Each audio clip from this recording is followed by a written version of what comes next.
Weber Kettle Series brought to you by FOGO Charcoal here on Chuds BBQ, everybody. My name is Bradley Robinson, and today we're cooking up some classic Texas-style spare ribs on the Weber Kettle. Coming up!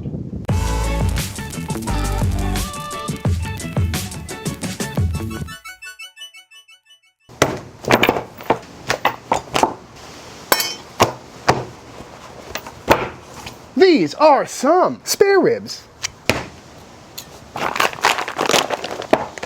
Patted dry.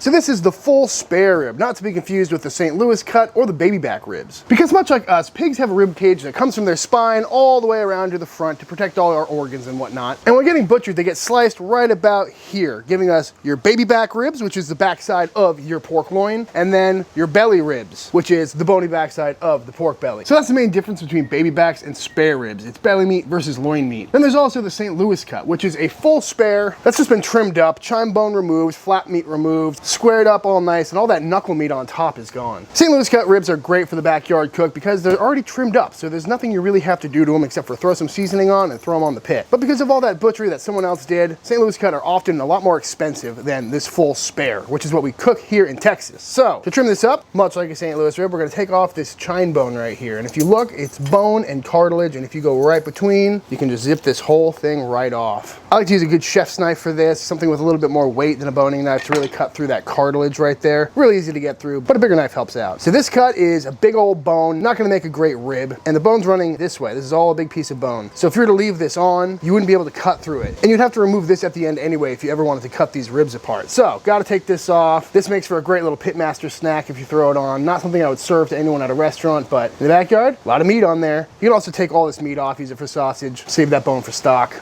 You know the drill. Next thing we're gonna do is remove this skirt meat on the back. Definitely don't wanna leave that on, because otherwise it's gonna cook up all weird. It's really thin. You're gonna get rub trapped underneath it. It's gonna dry out. Real easy to take off. Next thing we're gonna do is square off this end. Again, you could leave this on, but this is gonna burn up. Some of these baby ribs are just not gonna make for a great eating, not a great presentation. They're gonna kind of burn up a little bit. So I like to find the first major rib in here and kind of just square it off right after that. Again, great for sausage or a little pit snack. Flip it over, flip it over. So at this point, we're looking pretty good. We still got some trimming to do though, because we've got this chunk of meat right here, this little flap hanging off. We don't want that. Again, it's just gonna burn up. And because there's a big layer of fat underneath it, when that fat renders out, all this meat and this meat will wanna slide off when we're cutting it down the road. So I'm gonna go through and zip that off real quick. Same for this piece. I do like to leave all this fat on there though. These are my favorite ribs for that very reason. So at this point, all we need to do is shape it up, because the bones run right to about this fat line right here. So all this meat up top here has the potential to dry out. So what I like to do is make sure it's nice and flat on the table and just kind of follow this cut and terminate it right about here, just to give this thing some good shape.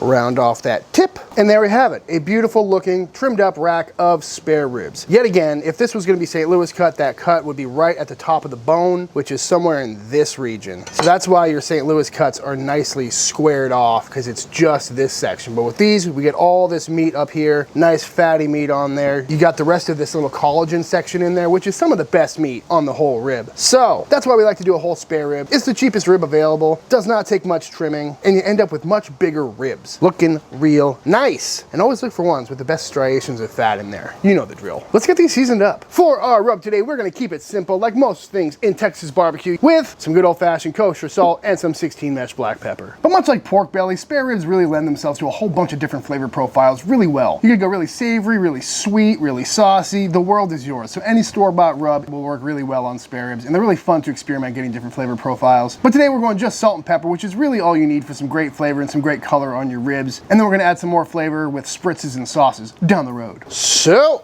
simply enough, we're gonna go on with a nice even layer of some Diamond Crystal kosher salt. And remember, this is a thin meat, so you don't wanna go too heavy on the salt, but you also don't have to be too shy. Nice even coating like that should work out just fine. And as always, we're starting on the back side here, and that's so we can maintain our presentation side, which is the meat side, of course. Looking good. And I'm not really a big fan of slathers on spare ribs. I think they can kind of deter smoke penetration a little bit, and I never have any problems with rubs sticking to these. A lot of people like to put mustard or Worcestershire or something on there, but I don't find it necessary. And also, because these are gonna sit out for about 10-15 minutes while we get the kettle fired up, that salt, which we put on first, is gonna draw out moisture from the ribs, which is then gonna help all that pepper stick. And as always, folks, don't forget the sides. Come on, even on ribs. Boom, looking good to me. Let's fire up the pit.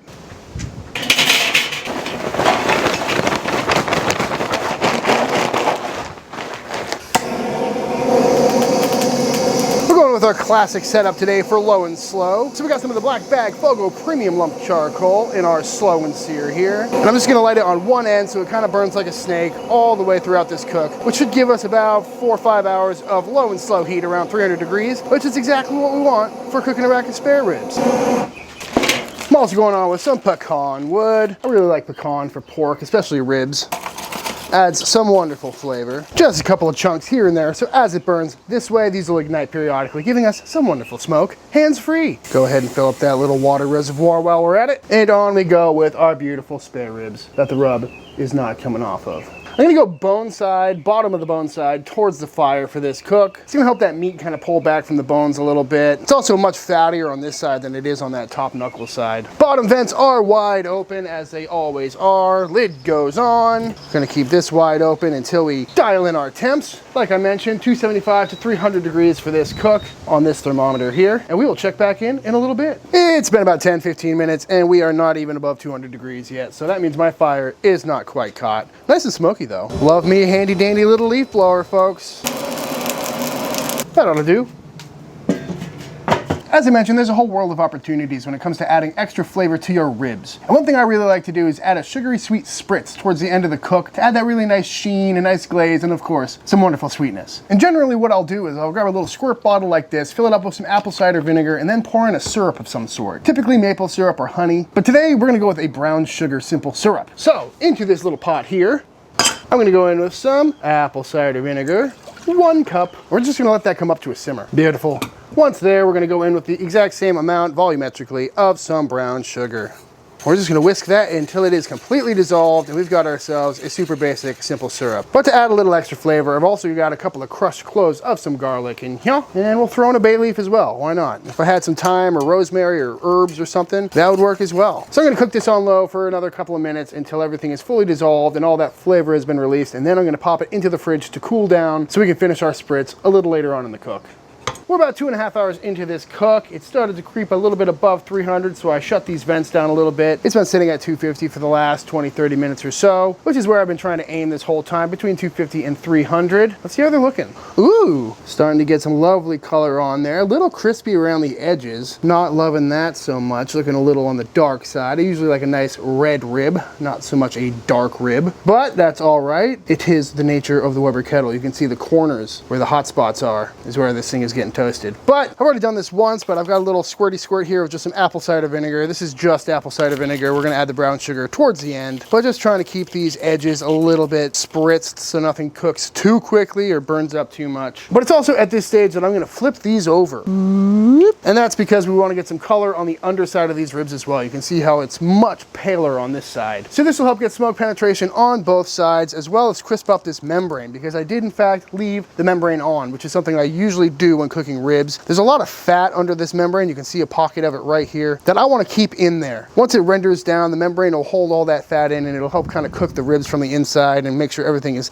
nice and juicy. Fire is looking good. I may go in and throw on another chunk of wood just to make sure we get some lovely smoke on this side. And then I'm going to close it down and let it keep on cooking. And the reason I like to flip the ribs a few hours into the cook as opposed to just starting them out bone side up is because that meat side is our presentation side. And I really want to make sure the bark is set and we got some good color on there before I flip it over. Otherwise we would have ended up with those grill marks on the presentation side, which is not what we want. And if you're on a really convective cooker, you may not have to flip them at all, but I found it works out really well, especially for crisping up that membrane and making sure we get wonderful color all the way around. So once that bottom side starts looking better, get some good good color and smoke on there, and that membrane starts to render down a little bit, we'll probably flip them back over and start spritzing with our brown sugar simple syrup. All right, another hour and a half or so has gone by, and that underside is looking beautiful. See all that nice fat we've got pooling in there? That's extra flavor. Wonderful color on here. So now we're gonna flip it back over and start spritzing. Ooh-hoo, feeling nice and tender. Smelling real nice. So now to our little squirty squirt bottle here full of apple cider vinegar. We're gonna pop this top off real quick. And we're gonna add in some of our simple syrup we made earlier. After this cooled down, I strained out the garlic and the bay leaves and whatnot. We're just gonna add this right on in. And we want this to be nice and sweet, nice and tangy, but still viscous enough to be able to come out of the squirt bottle. So now for the next hour or so, I'm gonna go ahead and give this a few spritzes. That's gonna really set that glaze, get some nice sweetness and some nice flavor on there while this thing finishes cooking.